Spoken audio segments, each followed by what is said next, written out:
Selamat sore. Baiklah, saya coba memulai dari skema awal dulu ya. Ya, topiknya ini mengenai pendidikan berbasis kecemerlangan lokal arsitektur Nusantara. Jadi di sini kami mencoba menghadirkan istilahnya pengetahuan tentang arsitektur Nusantaranya. Jadi dengan keberagaman arsitektur Nusantara, kita mencoba untuk menggali pengetahuan arsitektur yang ada di Nusantara ini. Nah, jadi seperti skema pertama ini saya bisa umpamakan, jadi arsitektur Nusantara itu memiliki roh arsitektur Nusantara. Jadi setelah melalui penjelajahan dari secara virtual dari beberapa webinar yang saya amati, kemudian ternyata ya ilmu dalam arsitektur Nusantara itu ternyata sangat beragam dan kaya, dan masing-masing punya ciri tersendiri. Ya,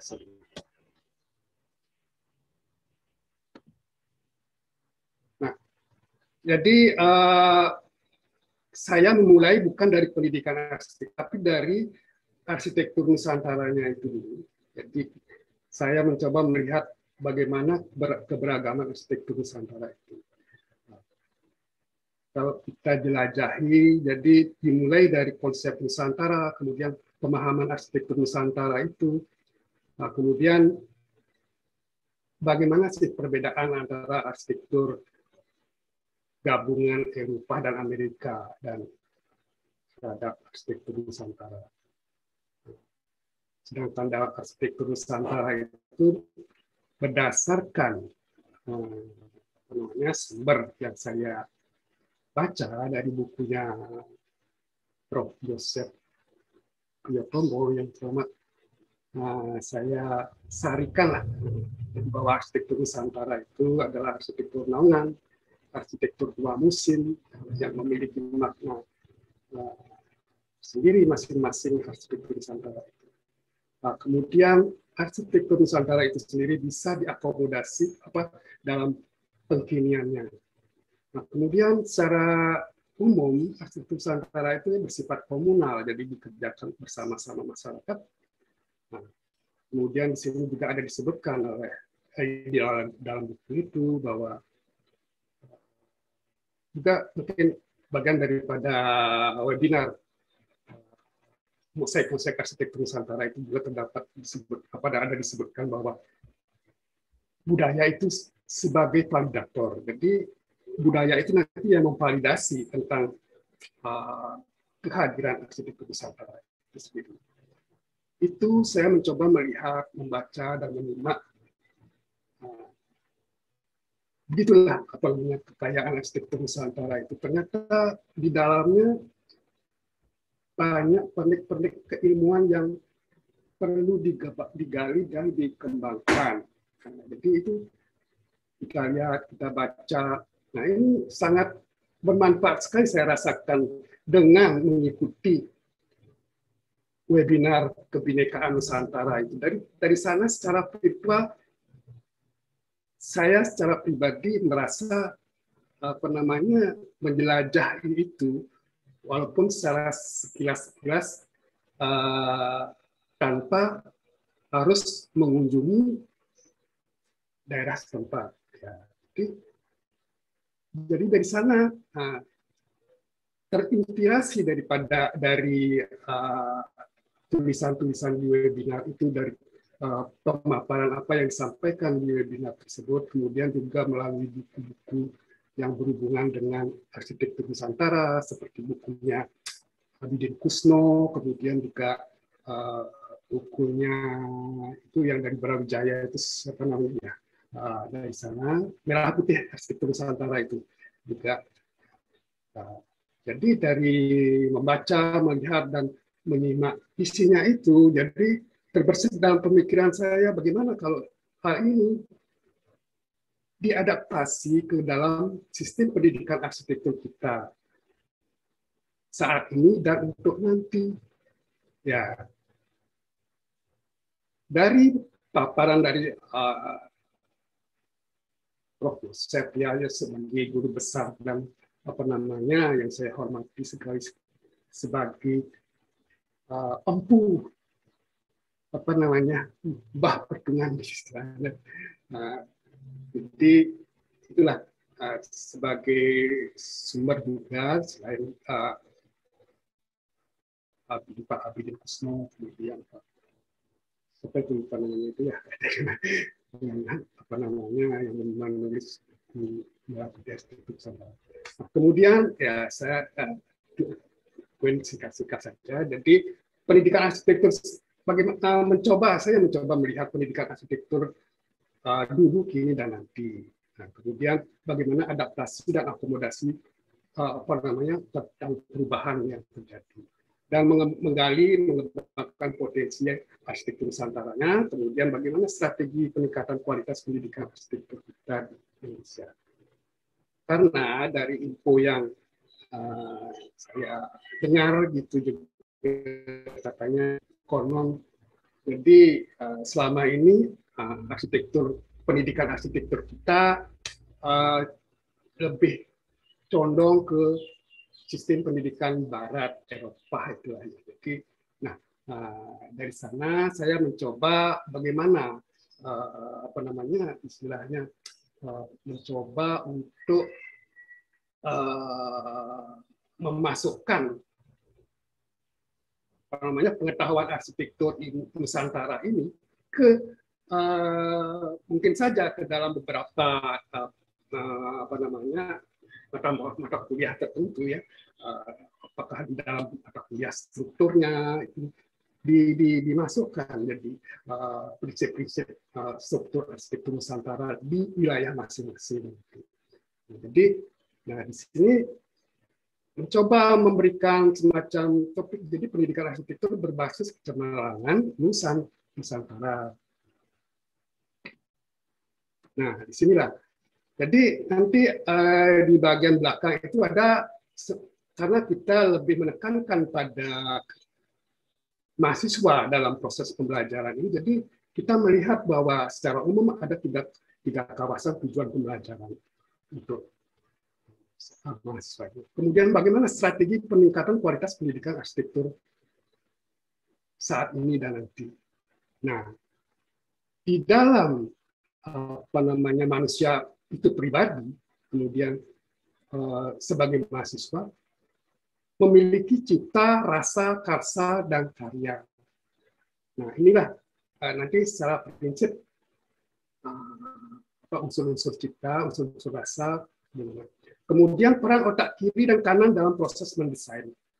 Itu secara ini mungkin unsur-unsur psikologis untuk kita memahami pribadi manusia. Jadi mereka, katakanlah mahasiswa yang bersangkutan, khususnya menurut saya itu untuk mahasiswa arsitektur kita, pendidikan arsitektur kita itu, jadi mahasiswanya itu harus memiliki keseimbangan antara peran otak kiri dan kanan. Jadi dalam proses mendesain. Jadi karena unsur logika dan rasa itu berjalan simultan. Ya, jadi itu keseimbangan itu. Jadi tidak harus dominan salah satu yang bisa paling tidak mendekati rata-rata. Terus kemudian pendekatan pengajaran yang berorientasi pada mahasiswa. Ini juga kaitannya dengan itu. Keberhasilan dan penerapan pendekatan pengajaran tersebut. Bagaimana penerapan dan pendekatan yang perlu dilakukan sehingga konsep ini bisa berjalan atau terlaksana. Nah, itu nanti pada akhirnya mahasiswa tugas mengerjakan tugas akhir itu nanti mengenal asas-asas kebutuhan, kemudian asas-asas wawasan lingkungan, asas teknis dan teknologis, kemudian asas-asas estetikanya. Jadi uraiannya ini sudah dicantum seperti yang tertera di sebelah kanan. Sudah tujuan proyek, katakanlah proyek atau judul tugas itu apa, kebutuhan pemakai, perizinan lokasi, perpaduan dengan lingkungan alami, termasuk juga perpaduan dengan lingkungan buatan. Bagaimana asas teknis dan teknologisnya? Ya, sistem konstruksinya, bentuk struktur. Nah, ini perlu dicoba mengangkat itulah pengetahuan arsitektur Nusantara itu masing-masing kita lihat itu memiliki ciri khas tersendiri sistem konstruksinya. Seperti di Bali, jadi ada istilah laik, kemudian lambang, kemudian sunduk, terus petaka pemada. Nah itu elemen-elemen konstruksi itu masing-masing daerah punya nama-nama tersendiri. Kemudian juga punya tatanan atau aturan dalam membangun, mulai saat membangun, kemudian proses pembangunan itu kalau seperti di Bali ada dewasa, harus memakai dewasa ayu, kemudian itu ada makna-makna tersendiri. Kemudian di tempat lain juga ada perbedaan. Jadi ya mungkin ya secara umum itu kan memang arsitektur Nusantara itu dari berdasarkan pada arsitektur lisan, ya. Nah, ini saya lanjutkan saja untuk tentang asas-asas estetika, ya jelas tentang penciptaan suasana, ungkapan arsitektural, kemudian analisis komposisi ruang massa. Dalam arsitektur Nusantara itu juga punya pakem-pakem atau aturan dalam membuat komposisi bangunannya, komposisi ruangnya. Dalam arsitektur Bali kan juga ada tatanan sistem pengukuran jarak, itu ada ketentuannya semua. Jadi pada dasarnya untuk arsitektur Nusantara itu memakai ukuran antropometrik, gitu. Secara umum. Nah, ini konsep Nusantara, hanya sekilas sudah saya sebutkan, jadi mulai dikenal sejak masa Majapahit. Jadi ini maknanya itu adalah bahwa pada saat itu Gajah Mada tidak akan makan palapa selama Nusantara belum bersatu. Nah, ini silakan dipetik maknanya dari konsep ini. Nah, ini mencoba menunjukkan bahwa betapa kayanya modernnya arsitektur Nusantara kita dengan berbagai bentuk, berbagai tampilan, sistem struktur yang berbeda, sangat unik sekali.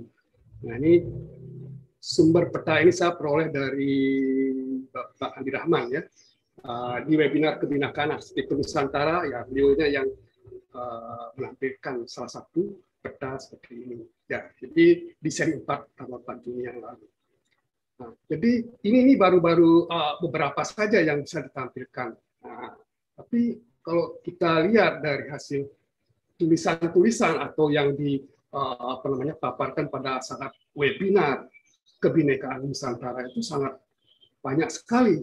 Jadi selain daripada apa yang ditampilkan di sini di peta ini.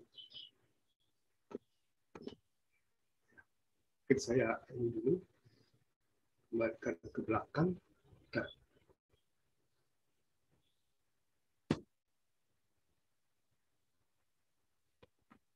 Nah, pemahaman arsitektur Nusantara. Nah, ini saya masih ingat dari kuliah Prof. Yosef Priyotomo pada tahun 2001. Nah, itu beliaunya menjelaskan bahwa arsitektur Nusantara adalah sebuah pengetahuan atau subsistem pengetahuan arsitektur dengan menempatkan arsitektur sebagai induk pengetahuan. Dari tahun itu saya tersimpan ini kesan, jadi bahwa arsitektur Nusantara itu seperti ini sebenarnya, pemahamannya gitu. Jadi ya terima kasih sekali Prof. Yosef. Ya, saya masih ingat pada waktu kuliah tahun 2001 itu. Jadi arsitektur Nusantara juga sebuah sikap arif yang menempatkan budaya atau tradisi lisan sebagai komponen pembangun pengetahuan. Nah, itu.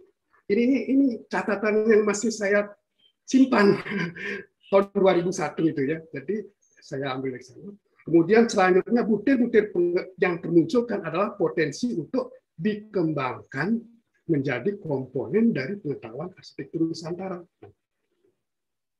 Inilah yang mendasari saya untuk mengemukakan topik seperti itu.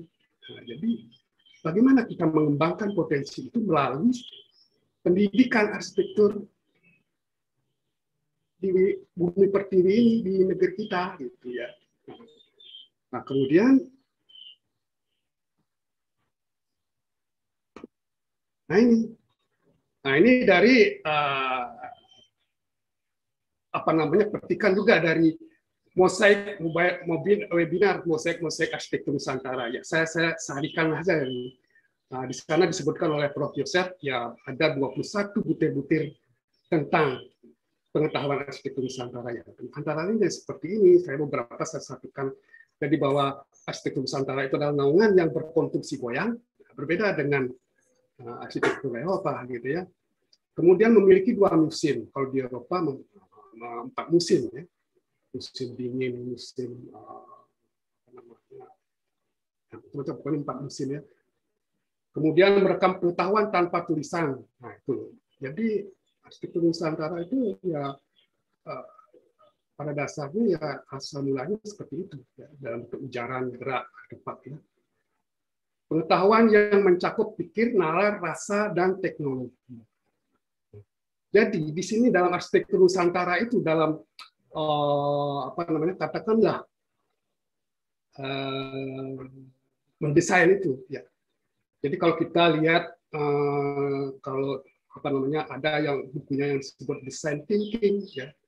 Kemudian kalau di arsitektur Nusantara itu sih sebenarnya apa ya, bukan hanya pikir saja tapi juga faktor rasa itu yang sangat berperan sekali kalau di dalam arsitektur Nusantara itu. Jadi memang kalau di arsitektur Eropa, arsitektur luar itu dia masalah presisi atau ketepatan daripada cara, ukuran, dan sebagainya itu memang kita bisa akui. Tapi unsur rasa, nah mungkin kalau untuk arsitektur Eropa, di luar, katakanlah di luar arsitektur Nusantara, tidak seperti itu. Mungkin.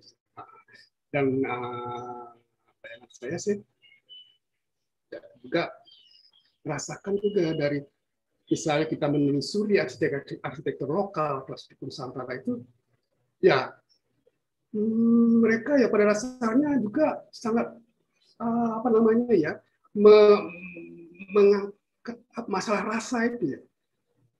Apalagi seperti misalnya membuat ornamen itu jadi ornamen, kemudian apapun rasa dimulai baru dikaitkan dengan apa namanya, kesesuaian dengan kondisi alam, lingkungan, bagaimana itu saling apa namanya, simultan gitu. Jadi terintegrasi gitu dengan baik gitu. Jadi di sinilah pengetahuan yang mencakup pikir, nalar, rasa, dan teknologi.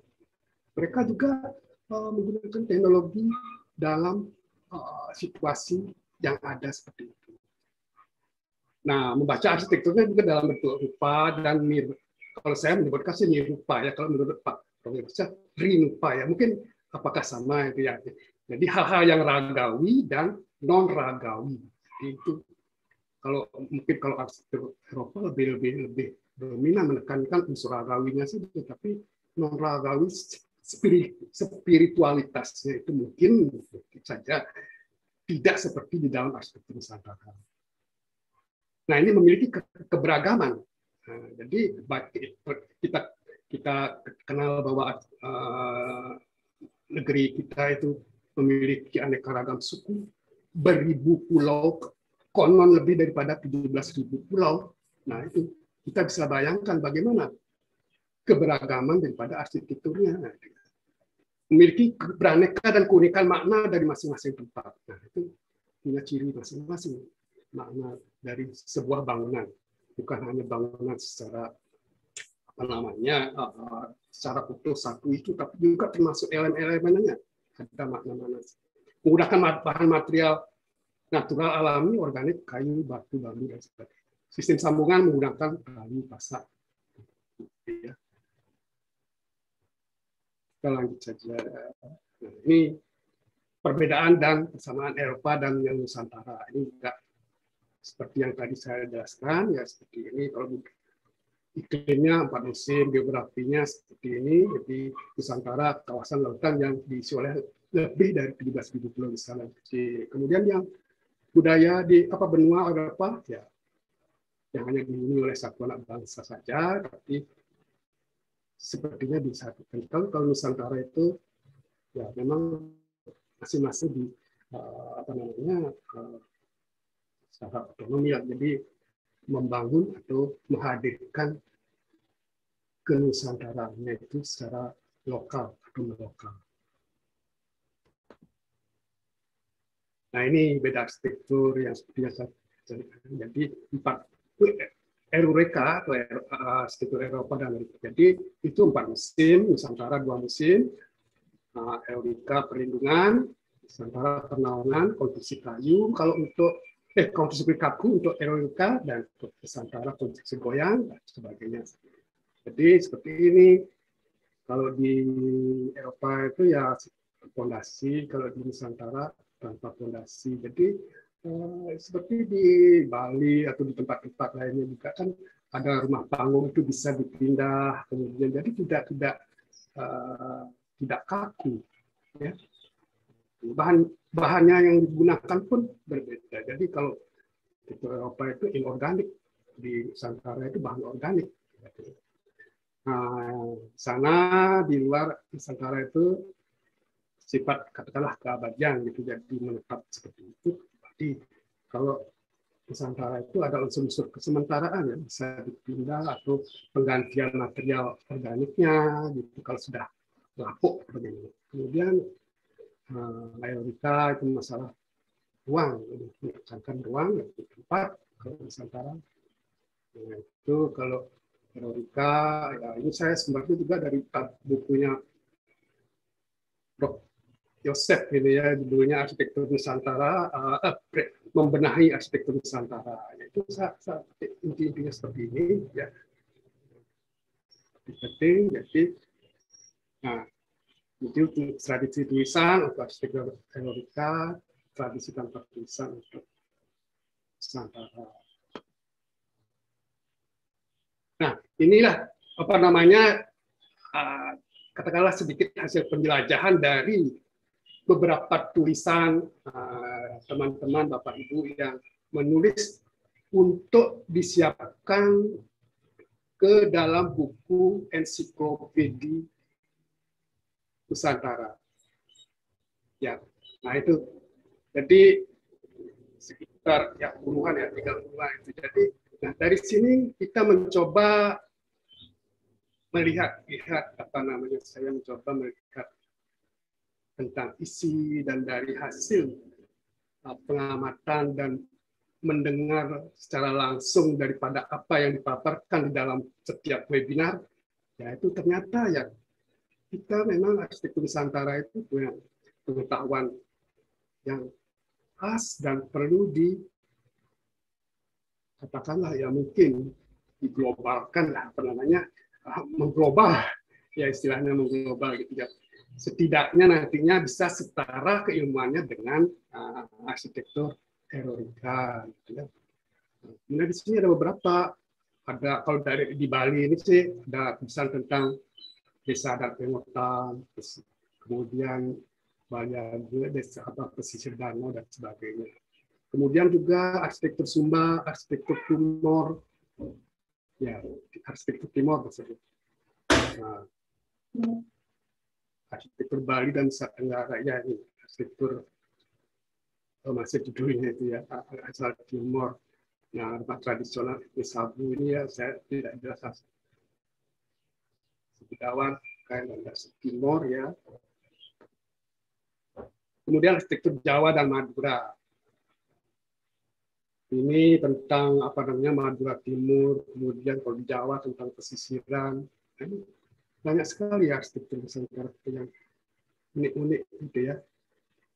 Kemudian arsitektur Kalimantan, arsitektur Minahasa, Sumatera. Nah ini beberapa gambar, saya ambil beberapa saja ya dari kekayaan arsitektur Nusantara kita. Untuk candi-candi yang sangat luar biasa, jadi sistem apa namanya ikatannya itu sangat ya unik ya, punya ciri tersendiri. Jadi untuk percamian itu sempat apa namanya dijelaskan, dipaparkan oleh Pak Andi Rahman pada waktu webinar yang keempat kalau saya itu ya tahun 2020. Ini ada juga arsitektur Bali kunonya seperti di Gunung Kawi ya, Gunung Kawi. Kemudian arsitektur Minangkabau, arsitektur Toraja, semua berciri. Ya, nah disinilah kita tergerak untuk bagaimana mengangkat atau menghadirkan arsitektur Nusantara ini ke dalam sistem pendidikan kita. Ya. Jadi setidaknya ya bisa setara lah dengan dunia luar gitu ya arsitekturnya. Kita bisa memasukkan unsur-unsur kenusantaraannya ini ke beberapa mata kuliah ya. Kalau misalnya kita mau berkehendak untuk melaksanakan itu gitu ya. Ya. Itu sih apa namanya istilahnya angan-angan atau ide apa namanya katakanlah angan-angan seperti itu kalau bisa. Kemudian saya teruskannya. Nah ini juga salah satu contoh candi. Jadi punya makna tersendiri. Mengapa? Di sini dari segi orientasi itu benar-benar mengikuti orientasi apa namanya ya dari lintasan matahari dan orientasi yang ke arah ketinggian dan laut. Nah, itu. Jadi benar-benar masalah rasa juga. Jadi unsur spiritualitasnya itu kuat dalam arsitektur Nusantara. Jadi konsep penataan ruang, penataan bangunan, nah itu sudah semua ada di dalam arsitektur Nusantara. Nah ini juga beberapa contoh-contoh bangunan. Nah ini saya hanya menampilkan salah satu gambar sistem. Sebenarnya mungkin gambarnya kurang apa namanya besar, nah, makanya saya tampilkan beberapa. Nah ini kalau ini yang di arsitektur Bali. Nah ini kalau di sana kan ada bangunan yang apa namanya kesolekannya lah, karena kan ornamen-ornamennya itu ya itu punya makna tersendiri juga, penempatan pepalihan, penempatan patre, penempatan karangan itu semua ada aturannya, tidak boleh yang seharusnya di bawah ditaruh di atas. Jadi misalnya untuk karang gua itu kan terbang dia ya, wah itu kan ya. Jadi itu pasti diletakkan di atas. Untuk karang gajah itu di bawah. Jadi kekarangan atau yang motif-motif hewan itu akan di bawah. Kemudian yang di tengah apa? Itu semua ada aturannya. Begitu juga di daerah-daerah lain, di arsitektur Nusantara lain juga memiliki aturan-aturan pakem-pakem tersendiri.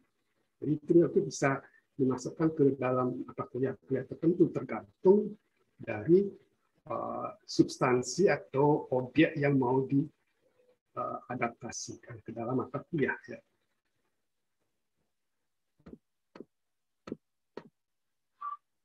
Nah ini contoh rumah di apa namanya Pinggan, desa Pinggan. Kalau ini rumah suku Baduy.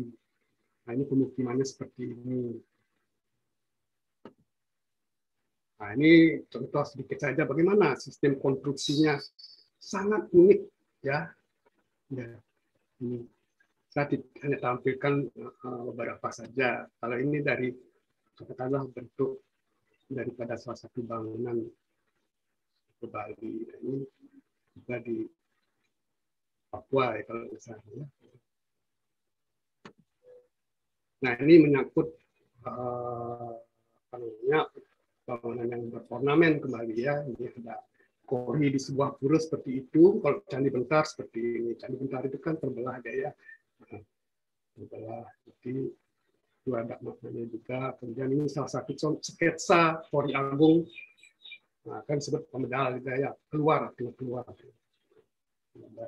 mungkin Profesor Swati hadir di sini. Terima kasih sempat mengeluarkan apa namanya, menerbitkan buku yang berjudul Pameswan ya. Jadi maknanya keluar, tidak. Nah, ini salah satu contoh apa perspektif sebuah kota. Jadi inilah hanya sekedar mengungkapkan bagaimana keberagaman arsitektur Nusantara kita. Nah, ini sistem sambungan arsitektur Bali seperti ini. Jadi saya ambil bagian-bagiannya. Sebenarnya detail konstruksinya, nah ini ada sebutan patung.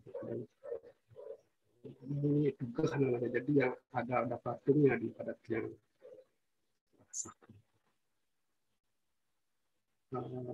Selanjutnya, nah sekarang menginjak ke pendidikan arsitekturnya.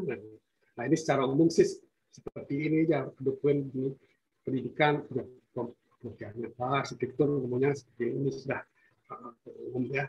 Kita lanjutkan ke. Nah kemudian pendidikan arsitektur dulu, kini dan nanti. Ya, saya coba angkat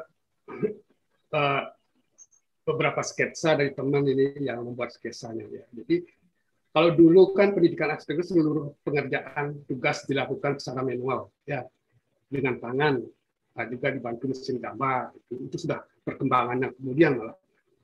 Terus kini sekarang ini ya semua tugas itu bisa dilakukan secara digital ya. Jadi luar biasa perkembangan teknologi informasi itu luar biasa, sangat cepat ya. Mohon maaf Pak Swardana, 5 menit lagi ya Pak. Oh ya, lagi berapa menit Pak? 5 menit lagi Pak ya. Oh iya. Ya, makasih. Ya, makasih Pak. Jadi seperti ini. Jadi dulu seperti ini. Jadi termasuk nama gelarnya pun berbeda ya. Yang dari dulu IR, kemudian ya, pada zaman pertengahan apa pada masa-masa sekarang, dan sebelumnya itu kan SP gitu ya. Sekarang sudah SR lah. Jadi peralatan yang digunakan pun berbeda ya. Jadi bagaimana kita mengadaptasi perubahan ini ke dalam sistem pendidikan, kurikulum pendidikan arsitektur kita.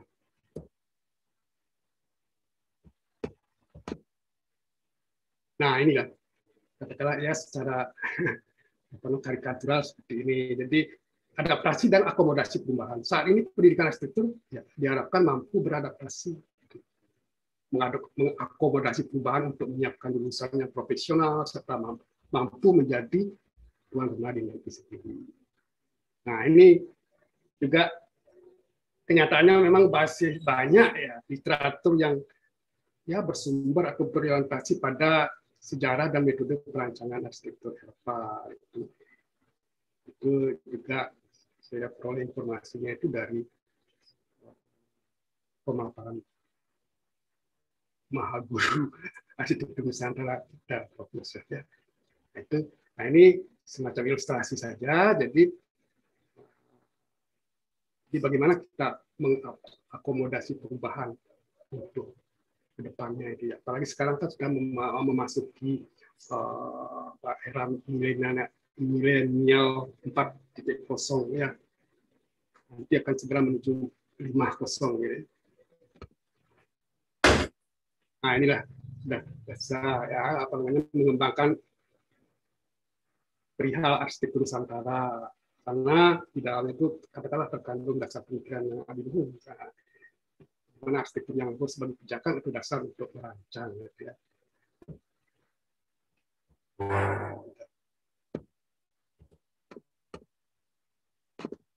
sorry.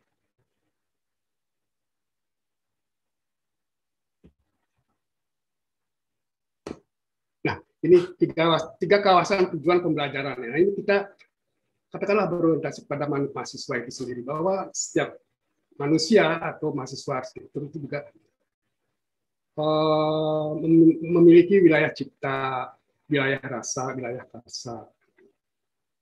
Wilayah rasa dari hati, wilayah cipta dari logika dan pemikiran kita. Jadi di situ disebut apa namanya, ada yang disebut afektif, kognitif, dan psikomotorik.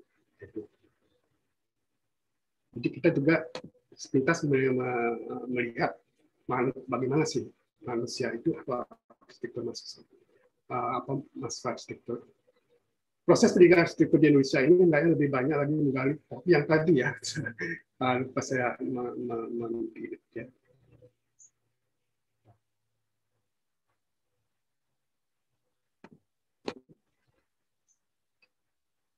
Nah, strategi peningkatan kualitas pendidikan arsitektur kita seperti ini. Jadi, proses pembelajaran yang berpusat pada mahasiswa. Ya. Mahasiswa punya peran dan tanggung jawab yang lebih besar dalam menentukan apa yang dipelajari, serta keleluasaan untuk mengembangkan diri, termasuk menumbuh kembangkan kepribadian dan keterampilannya. Ini orientasi kepada mahasiswa. Nah, ini cipta, rasa, karsa, dan karya. Jadi, karya itu terutama untuk arsitektur Nusantara itu kan sangat mereka peka, rasa itu peka, sangat peka untuk masyarakat Nusantara itu. Jadi nah ini cipta dari logika dan pemikiran, rasa dari hati, masalah proporsi itu jadi dirasa-rasakan bagaimana keindahannya, bagaimana proporsinya yang enak itu. Karsa, kehendak itu. Karsa berhubungan dengan nilai kebaikan disebutkan di sini.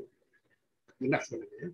Jadi cipta, rasa, karsa, dan karya. Nah, jika karsa dikendalikan secara bertanggung jawab ya, oleh cipta dan rasa, nah itu dikendalikan oleh cipta dan rasa, jadi ada keseimbangan, ada apa namanya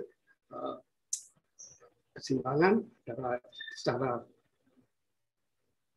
apa namanya itu simultan itu, maka akan dapat menghasilkan karya yang bermutu dan bernilai. Nah, itu seperti itu ya. Nah, ini peran dominasi otak kiri dan otak kanan. Jadi kalau kita telusuri bahwa seorang arsitek itu ini ya peranannya seperti ini ya, menggunakan otak kiri dan otak kanan itu secara paralel gitu ya secara sempurna. Jadi karena kita bermain dengan unsur-unsur yang matematis juga itu peran otak kiri. Tapi juga unsur rasa itu kita pupuk kita kembangkan di dalam diri kita. Nah itulah di sini sangat bagus sekali sebenarnya diterapkan ini benar-benar di dalam pendidikan arsitektur ini memang sangat bagus sekali. Jadi kalau adanya keseimbangan ini, jadi perhatian kepada inilah keseimbangan otak kiri dan otak kanan itu. Jadi, nah itu sehingga nanti kita bisa secara mendasar kita menerapkan hal-hal ini di dalam kurikulum pendidikan arsitektur kita. Nah ini kalau dalam di universitas kami di Fakultas Teknik di Jindre, jadi kita juga lakukan apa namanya menggambar di lapangan itu. Jadi untuk menggali, untuk melatih apa namanya membangun rasa dan kreativitasnya. Jadi sekaligus menghayati bangunan dan ornamennya yang ada yang digambar tersebut gitu. Jadi sekaligus, nah seperti terlihat dalam gambar ini sini ada bentuk apa namanya pemedalnya, kemudian bangunan-bangunan yang beragam sekali, apa namanya bermacam-macam untuk apa namanya bentuk-bentuk dan jenis bangunan di Bali itu. Saya kira di Bali apa namanya di wilayah-wilayah lain juga ya, punya keistimewaan masing-masing ya. Nah ini kita melatih mahasiswa juga untuk membangun rasa dengan membuat maket-maket. Ini dikerjakan oleh kalau yang ini mandiri ya, sendiri-sendiri ya. Kalau ini berkelompok ya ini. Jadi itu bagaimana? Nah inilah pengetahuan sistem struktur dan konstruksi arsitektur Nusantara kita di masing-masing wilayah itu perlu diangkat hal-hal seperti ini. Ya, sistem sambungannya bagaimana? Nah, ini kan sistem konstruksi goyang ini. Jadi ya seperti apa yang disampaikan dalam webinar 21 ya. Namanya betul-betul 21. Seperti ini. Jadi kita melatih rasa kita juga ya. Kreativitas kita juga terlatih. Jadi tangan, jadi secara motorik tangan itu juga terlatih. Tidak di komputer saja gitu ya.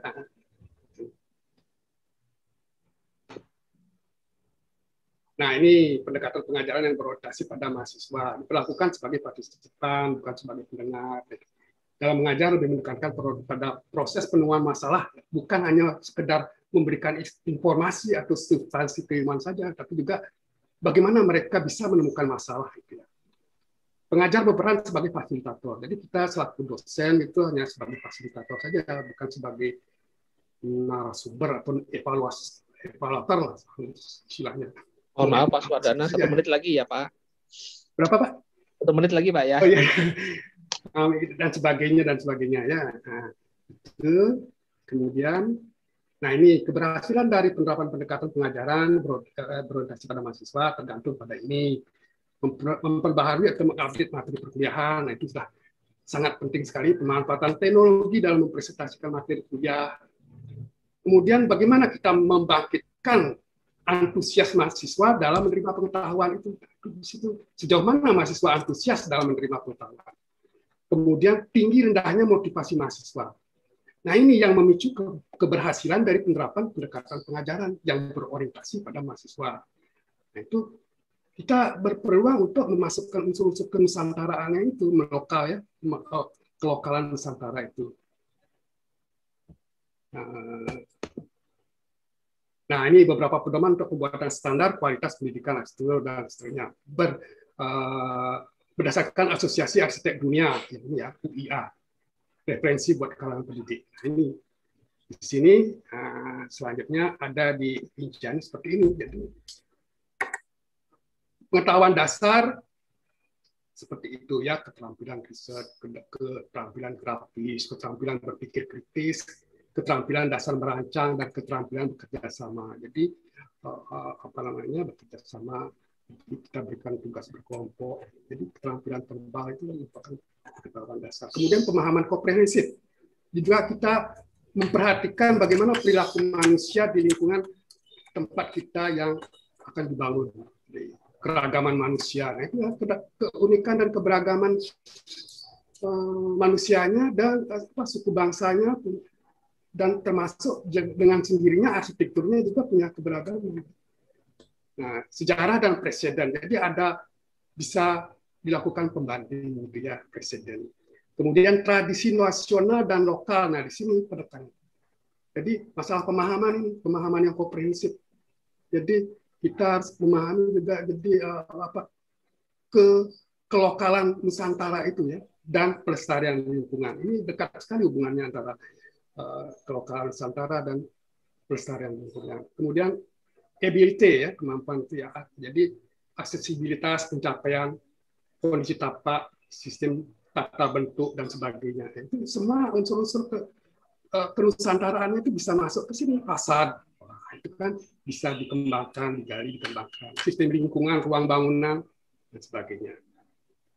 Sistem struktur dan sistem pengelapatan pada bangunan, ya seperti yang dijelaskan tadi. Nah ini teknik pembelajaran, kelibatan, dan efektivitas mengingat. Nah sekian persen kalau dengan membaca. Nah, menurut hasil penelitian sih dimodifikasi dari Pak Samadi tahun 2001. Jadi, nah bagaimana kita mau mencoba untuk melakukan ini?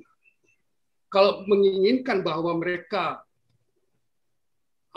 mampu mengingat lebih banyak, ya mungkin lebih banyak melakukan presentasi, simulasi pengalaman nyata, mengerjakan sesuatu yang nyata.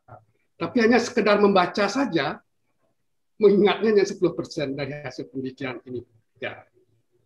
Dan seterusnya.